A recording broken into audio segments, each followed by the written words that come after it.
Ciao lovelies, it's Lunaria here, and I know I haven't filmed in a very long time, so this might be a little awkward because I'm trying to get back into it. I'm gonna do this update video first to get my thoughts out.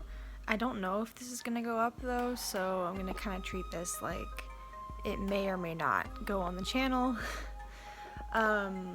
So the thing about like updates and stuff for me right now is kind of I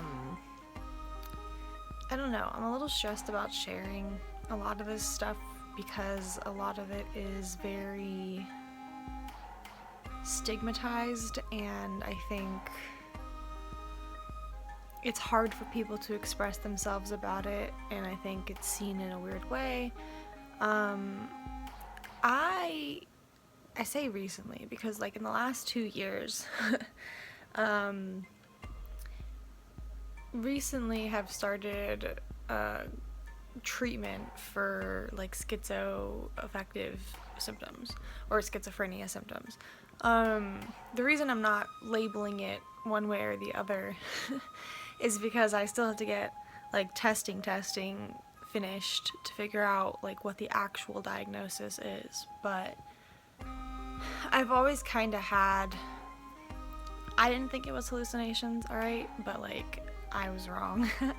And also like my family, it's a little complicated, like we don't really have a family history of it, but that's because our family history when it comes to mental health is not really documented.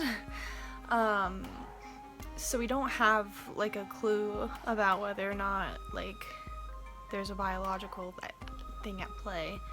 But anyway, so I've been dealing with that for like the past 2 years. So that's been interesting. I mean, it's obviously been a part of my life for my whole life, but I mean, like, I didn't know anything was off, and it didn't really start affecting me until about 2 years ago. Like, it didn't start interfering with my day-to-day life. But because of it, it's kind of hard for me to do a lot of stuff. Like, primarily, it's hard. The biggest reason why it's taking me so long to film has been this, because the hallucinations that distress me are typically auditory, and I typically wear headphones. It doesn't stop them, obviously, because they're hallucinations, but it makes me feel like I'm in control of it, and I feel a little better to have headphones on and all that. So it's just kind of sucky because I try to keep myself distracted to stop most of that from happening, or at least to kind of keep my brain busy so that I don't hyper focus on that. And because I'm constantly listening to stuff, I have gotten into more long form content, like listening to long form content, because I mean, that's primarily what I do with my time, is listen to long form audio content and do household stuff, and when I get a few moments of, I don't know, calm here and there, I do take the time to be small, but considering that it still happens, like I'm still I'd say it's still perma-regressor, because there is still the fact that I'm developmentally delayed, because that's what took so long. That's what took so long for me to figure out that I was schizo something. Part of it was the fact that the symptoms didn't really start to like overtake me until later in life, because I'm like 25, and most of the time you start seeing this stuff really heavily affect people in their early 20s. But apparently that's very likely to be because of autism. So like, I mean, it makes sense. You know, I guess I always forget that part of me being autistic is me being developmentally delayed. So that'll always be there. Like, that's fine.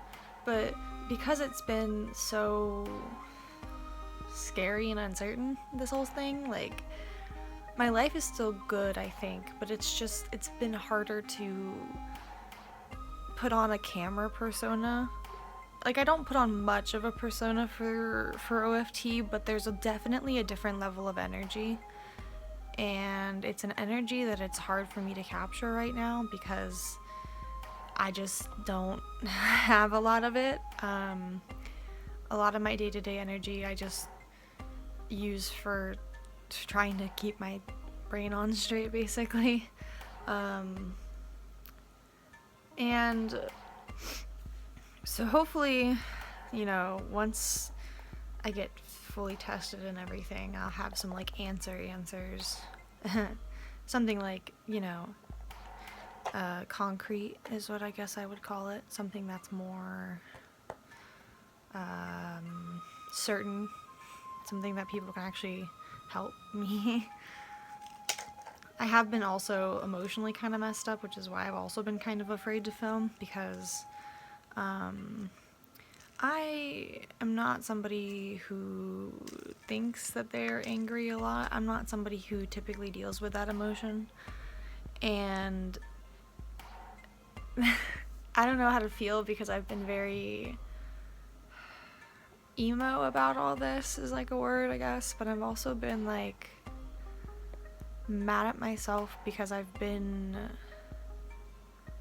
It's like a spiral, okay? So like, I get mad at myself because I can't do as much as I used to, and I'm, you know, kind of... I get mad at myself because I feel like I'm not living up to societal expectations of a 25-year-old college graduate, but the thing is, like, then I get mad at myself for being mad, because it's like, damn, Luna, you're ableist. Like, damn, Luna, you're, you know, this is problematic behavior. Like, and like, that's the thing though, is like anybody else, if it was anybody else, I don't think it would even occur to me that it was weird or bad or anything.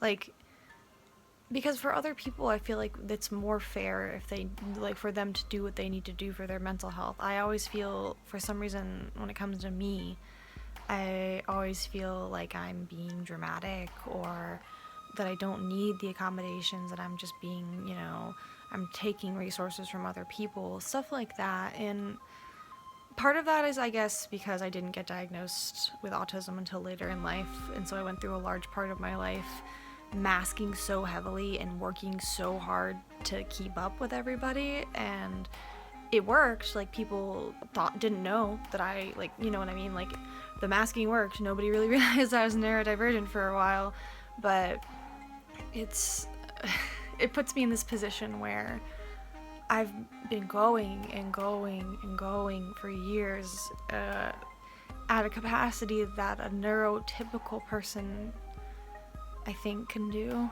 I hope. I've been going 150% when I don't have that. I have like 15%. And I've been going, just pushing myself with a lot of different things. Part of it was definitely spite. There was a large element of spite for a couple years. Although I don't really care about that now. Like, my life is my life. You know what I mean? Like, I don't care if it fits, you know, some person's mold that I don't care about anymore. Like, that sounds odd to say, and like, maybe this is just too TMI or whatever, and I'll probably end the video soon because this is getting weird, but it's just a lot. I genuinely, when I was younger, I used to be very depressed, and I used to be very suicidal and self-harming, and just, I had a lot of issues. Not like I don't still have issues. I still have issues. But I had a lot of things I didn't know what I was handling. And a big part of why it was so difficult for me, and a big part of, I think, that person that I was the fact that I just thought I was dramatic. I didn't think I had a reason to feel the way I felt, and I felt, I don't know, it was a whole thing, but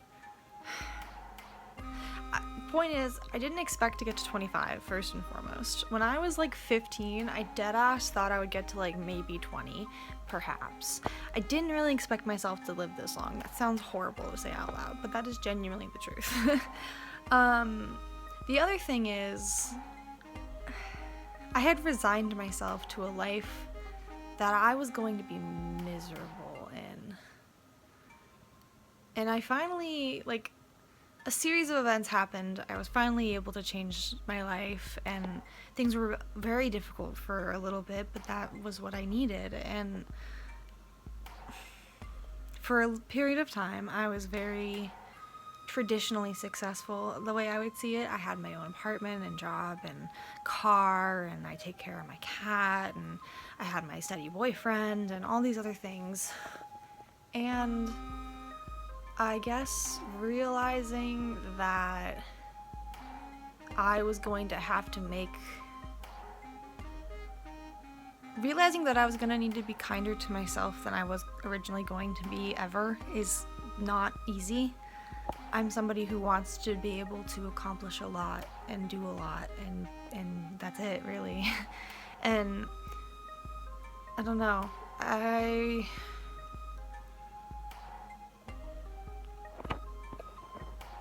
don't know. This whole thing's been kind of weird, and so there's also an element of guilt. I feel like I can't let myself be small, like actually, because I feel like I'm not doing enough. And the thing is, like, life circumstances, I'm very happy. I am in the best place of my life ever. I mean, I have, you know, a loving family, I have a roof over my head, I have, you know, my husband who I adore, and, you know, and he loves me, and we're very happy, we have our cat, like, we're in a good position in terms of, like, being very privileged, well off, like, I have the ability to go seek mental health care, like, everything situationally is absolutely perfect. So I feel a little guilty that I, you know, everything's perfect, and then brain was like, haha, points at me and goes, haha, not normal. Like, that sounds so stupid to put it that way, but it's basically how I feel. I feel like my tiny little anthropomorphized brain popped out, looked at me, and went, ha, schizo. And I hate to say that, but, like, that is kind of, like, a lot of this is just me versus me. Because, like, externally, everything's great, dude. Everything's phenomenal. Like, and it's so hard for, I guess, me to comprehend that getting out of the life that I was going to be miserable in before was not the last step. You know what I'm saying? But, you know, that's how life is. It goes on, and it goes on, and it goes on, and you just keep doing stuff. You keep doing shit. And if you don't keep doing the damn thing, what are you gonna do otherwise? Do you know what I mean? I don't know. I get rambly, but I might start doing more lower energy content, and by that I mean talking more openly and not editing as heavily, and just kind of trying to be more... I'll try to put out more content and be less, like, energetic scripted, but I don't know. Is that... Like, the other thing is I recognize that, like, this channel I've built...